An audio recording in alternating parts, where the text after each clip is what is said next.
ஓம் முருகா, வெற்றிவேல் முருகா. என் அன்பு பிள்ளையே, தேவையில்லாமல் உன் துணையை நினைத்து கவலைப்பட வேண்டாம்.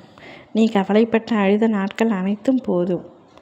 என்ன நடந்தது என்று நான் உன்னிடத்தில் சொல்கின்றேன். இதை முழுமையாக கேட்டு சந்தோஷமாக இரு. அவரிடத்தில் இருக்கும் தீய பழக்கங்களாலும் கெட்ட சவகாசங்களாலும் நீ அவரை நினைத்து கவலைப்பட்டு கொண்டிருக்கின்றாய். இந்த தீய பழக்கத்தினால் என் வாழ்க்கையே நரகமாக இருக்கிறது, எப்பொழுது இவையெல்லாம் மாறும் என்று தெரியவில்லை என்று ஒவ்வொரு நாளும் நீ கண்ணீரோடு இருக்கின்றாய். உன்னுடைய துணை ஆரம்பத்திலிருந்தே தீய பழக்கத்திற்கு அடிமையாகி விடவில்லை தங்கமே. சில விஷயங்கள் அவர் மனதை தாக்கியதால் பாதித்ததால் ஆரம்பித்த விஷயம்தான் இது. ஆனால் அவற்றை இப்பொழுது உனக்காக மாற்றிக்கொள்ளலாம் என்று முடிவெடுத்து விட்டார். இனி வேண்டாம் இந்த தீய பழக்கம். என்னையும் என் குடும்பத்தையும் கஷ்டப்படுத்துகின்ற இந்த விஷயத்தை நான் அடியோடு விட்டு விடுகிறேன் என்று அதிலிருந்து மீண்டு வரப்போகின்றார். உனக்கு நம்ப முடியாததாக இருந்தாலும் இவை அனைத்தும் நடக்கத்தான் போகின்றது. நடக்கும் பொழுது நீ என் மகிமையை உணர்வாய். என் அன்பு மனைவியை கஷ்டப்படுத்துகின்ற எந்த விஷயமும் எனக்கு வேண்டாம் என்று அவரே அவர் வாயால் சொன்னதுதான். கூடிய விரைவில் அவர் செயலிலும் செய்ய போகின்றார்.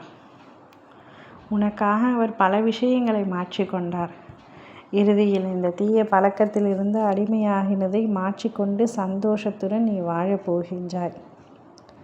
நீ அவருடன் எப்படியெல்லாம் வாழ வேண்டும் என்று கற்பனை கோட்டை கட்டி வைத்திருக்கிறாய் என்று எனக்கு தெரியும். ஆனால் சில விஷயங்களினால் உன்னால் அப்படி அவருடன் வாழ முடியவில்லை. அதில் முதல் விஷயம் இந்த தீய பழக்கம். பணமில்லை என்ற வருத்தம் இருக்கின்றது. பண பற்றாக்குறை, பண தட்டுப்பாடு எப்பொழுதும் வீட்டில் இருந்து கொண்டே இருக்கின்றது. அதுவும் உனக்கு மாறப்போகின்றது.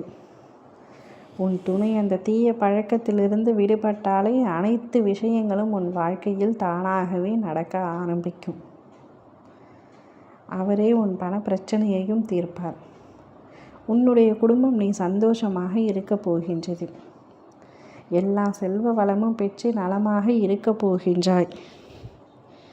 நீ இனி அவரை பற்றி கவலைப்படவே தேவையில்லை. அதற்கு எந்தவித அவசியமும் இல்லை.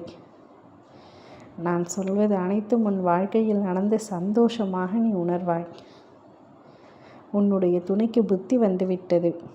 தவறு செய்ததை அத்தனையும் அவர் உணர்ந்து விட்டார். உன்னிடத்தில் வந்து மனதார மன்னிப்பு கேட்கப் போகின்றார். அப்பொழுது கனவா நினைவா என்று கூட நம்ப முடியாத அளவிற்கு நீ வியப்பில் திளைத்திருப்பாய். ஆனால் அது நிஜம்தான் தங்கமே. உன் வாழ்க்கையில் பல அற்புதங்களை இனி நான் நிகழ்த்துவேன். ஒவ்வொன்றாக ஆரம்பிப்பேன். இனி உனக்கு எல்லாமே சந்தோஷம் மட்டுமே. நீயும் உன் குடும்பமும் நீண்ட காயலோடு மகிழ்ச்சியோடு இருப்பீர்கள். ஓம் முருகா, வெற்றிவேல் முருகா.